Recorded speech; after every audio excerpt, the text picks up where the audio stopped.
हरि शरणं हरि शरणं हरि शरणं हरि शरणं हरि शरणं हरि शरणं हरि शरणं हरि शरणं। सत्य तो यही है कि सुबह शाम हरि चिंतन जरूर किया जाए। सवेरे भी याद किया जाए, शाम को भी याद किया जाए। अब हम कहते हैं कि कुछ लोग बड़े व्यस्त रहते हैं, वह चिंतन नहीं कर पाते हैं या चिंतन का समय नहीं हो पाता है। तो भी यह बताइए कि हमको खाने खाने का समय मिलता है कि नहीं मिलता है, नहाने का मिलता है, बाथरूम वगैरह जाने का समय मिलता है। तो जब सब कुछ समय जीवन में हमको मिल रहा है तो क्या हर की शरणागत होने के लिए जीवन में समय नहीं मिलेगा? मिलेगा। वह समय निकालना पड़ेगा। बहाना है कि हमको तो फोन करने का टाइम नहीं है, रिश्तेदार को, मित्र को, दूसरे को नहीं। यदि हम चाहेंगे तो हफ्ते महीने में हमेशा मित्रों से और रिश्तेदारों से दीप प्रज्वलित रहे, उनसे विचार मिलता रहे, उनका समाचार मिलता रहे। इसके लिए हम लोग कुछ समय निकाल सकते हैं, सोते समय निकाल सकते हैं, भोजन के बाद निकाल सकते हैं और अपने रिश्ते नातों में समाचार का आदान प्रदान करते रहते हैं। लेकिन एक बात ये भी है कि जब आदमी 2 बार, 4 बार, 10 बार अपने ही फोन करता है, अपने ही समाचार लेता है तो अंदर कुढ़न तो होती है। सभी लोग इंसान हैं, सभी लोग माया मोह से ग्रसित हैं। कम से कम एक रिश्तेदार आपको 10 बार याद कर रहा है तो आपका काम भी है कि 1-2 बार बीच में याद कर लें, ताकि रिश्ता नाता बना रहे, मित्रों संबंध बना रहे। मित्रों संबंध क्यों टूटता है? एक मित्र बार बार बार बार मित्र से संबंध बनाने की कोशिश करता है, लेकिन मित्र के ऊपर कोई असर ही नहीं पड़ता है, वह चुपचाप इग्नोर करता रहता है मित्र को। बाबा तुलसीदास जी ने मित्र की परिभाषा किष्किंधा कांड में क्या दिया है कि जे न मित्र दुख हो ही दुखारी, तिनहि बिलोकति पातक भारी। जो मित्र के दुख में दुखी न हो, सुख में सामान्य अपना विचार व्यक्त न करता हो, तो निश्चित है कि तिनहि बिलोकत पातक भारी। यहाँ तो जो चाहने वाला मित्र, मित्र व संबंध रहने वाला, वो तो सुखी है, अंदर से भी सुखी है, लेकिन अपने मित्र के कार्यकलाप से दुखी होकर के वह थोड़ा सा इधर उधर मन भटकाया, मित्र के ऊपर असर नहीं पड़ा। तो यहाँ नहीं, लेकिन तिनहि बिलोकति पातक भारी, उसका मित्र का यह बहुत बड़ा पाप होता है,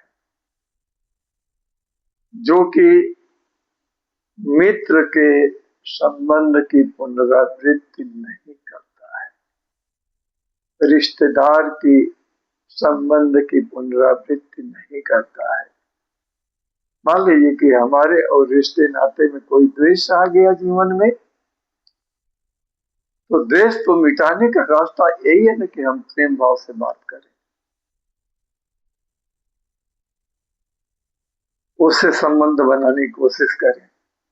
लेकिन एक तरफ से एक मित्र सोचता कि छोड़ो यार, बेकार की बातें हो गई, चलो मित्रों संबंध बनाओ, और जाता है, आता है, मित्रों संबंध बनाता है, हंसने की कोशिश करता है, कुछ न कुछ वह अपने विचार व्यक्त करता रहता है ताकि कुछ न कुछ उधर से भी मिले। लेकिन दूसरे तरफ से रिश्ते नाते मित्र और संबंध में कोई परिणाम नहीं मिलता है। तो वह मित्र भी कुल्हन से दुखी होकर के मित्रों से, रिश्तेदारों से धीरे धीरे संबंध दूर करने की कोशिश करता है, लेकिन वह एक अच्छे हृदय का व्यक्ति तो होता है। फिर कुछ दिन बाद वह सोचता कि चलो अभी तक दूरी है, अब बना लो।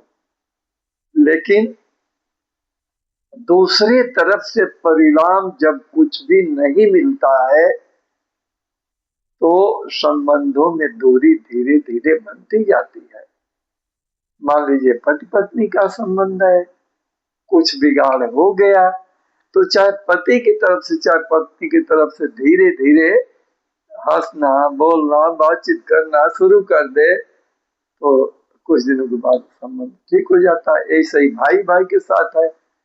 मान लीजिए कि बिगाड़ हो गया, मित्र से बिगाड़ हो गया, लेकिन कोई न कोई बात को लेकर के यदि उससे हम संबंध बनाने की कोशिश करते हैं, उसके यहाँ आना जाना शुरू करते हैं तो हमारा प्रेम भाव फिर बनना शुरू हो जाता है। लेकिन दूसरे तरफ से बार बार एक व्यक्ति के प्रयास करने पर भी दूसरे तरफ से कुछ रिजल्ट नहीं मिलता है तो दूसरा मित्र भी दुखी हो जाता है और वो सोचता है छोड़ो जाने दो। तो धीरे धीरे वो जो दीपक भाव जलाने की कोशिश कर रहा था एक मित्र, वह धीरे धीरे घी नहीं डालने की वजह से बुझ जाता है। तो संबंधों में जागरण रखने के लिए, जागृति रखने के लिए, अपनापन फैलाने के लिए जो प्रेम रूपी घी है उसको धीरे धीरे डालते रहिए। मतलब दीपक एक उदाहरण है, प्रेम जगाते रहिए ताकि रिश्ते नाते का संबंध बनता रहे। बाबा तुलसीदास जी ने कहा कि मित्र के साथ देत लेत मन शंक न धरई। कुछ देना है, कुछ लेना है तो मन में किसी भी प्रकार की शंका नहीं होनी चाहिए।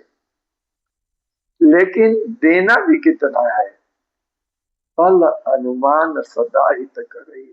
उसकी क्षमता को देखिए, मित्र की क्षमता को देखिए, रिश्तेदार की क्षमता को देखिए कि वह जो मान लीजिए कि आपने मित्र को 50,000 रुपए दे दिए और आपने अनुमान नहीं लगाया कि वो दे पाएगा कि नहीं दे पाएगा। मान लीजिए कि उसकी क्षमता 5-10 हजार रुपए देने के, तो ज्यादा 12,000 की मदद करिए, 50 की करिए मत, नहीं तो एक न एक दिन मित्र संबंध में खटास आएगी, बिगाड़ होगा। इसलिए देत लेत मन शंक, कोई शंका तो करिए मत, मिले न मिले, लेकिन बल अनुमान सदा हित करे। उसके बल को अनुमान करके कि कितनी उसकी क्षमता है उतना ही हित करिए ताकि आपके जीवन में बिगाड़ न। मान लीजिए कि एक धनी करोड़पति मित्र हो गया और एक मित्र कमजोर है तो उसकी मदद करिए कमजोर की, लेकिन एक सीमा के अंदर। और बहुत ज्यादा मदद कर देंगे आप और उधर से कुछ भी नहीं मिलेगा तो निश्चित है कि प्रेम में बाधा आएगी, त्रुटि पैदा होगी।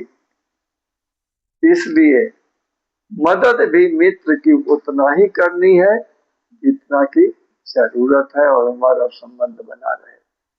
आजकल तो देखने में आया है कि लाखों रुपए, 1000-2000 दे दीजिए, देते समय कोई मित्र मांग दिया, संबंधी मांग दिया, जान पहचान वाला मांग दिया, उस समय तो बड़ा अच्छा लगता है, मांगने वाले को दे दिया तो वो भी बड़ा प्रसन्न होता है। लेकिन बाद में क्या होता है, जब उधर से वह देने में आनाकानी, कितने लोग देने की क्षमता रखते हुए भी आनाकानी करते हैं। निश्चित रूप से संबंध टूटेगा रहेगा नहीं। और फिर देखने में ये भी आता है कि देने वाला जो क्षमता ले लिया है और दे नहीं रहा है, वह लिचड़पन पर भी उतर आता है। वह आपकी, आपने दिया भी आपकी शिकायत 50 करेगा इधर उधर कि वो ठीक नहीं है, ऐसे है वैसे है, उसी की शिकायत कर डालेगा। इसलिए आदमी के व्यक्तित्व को समझ करके ही मदद भी करनी चाहिए जीवन में, ताकि संबंध बना रहे। क्योंकि संबंध टूटने से एक पहलू टूट जाता है, एक हंसी खुशी टूटती है। इसलिए उस हंसी खुशी को बरकरार रखने के लिए अगले की क्षमता को देख करके ही मदद करनी चाहिए। क्योंकि कुछ लोग इस समाज में इतने चालाक होते हैं कि वह अपना ही सब कुछ उल्लू सीधा करने की कोशिश करते हैं। उनका उल्लू सीधा नहीं हुआ तो तमाम समाज के ऊपर बातों से कुठाराघात कर देते हैं। इतनी बातें करते हैं, इतनी बात करते हैं जैसे इनके जैसा कोई था ही नहीं। एक तो गलती भी लोग करते हैं और दूसरे जिसने मदद किया है उसी का उपहास उड़ाते हैं।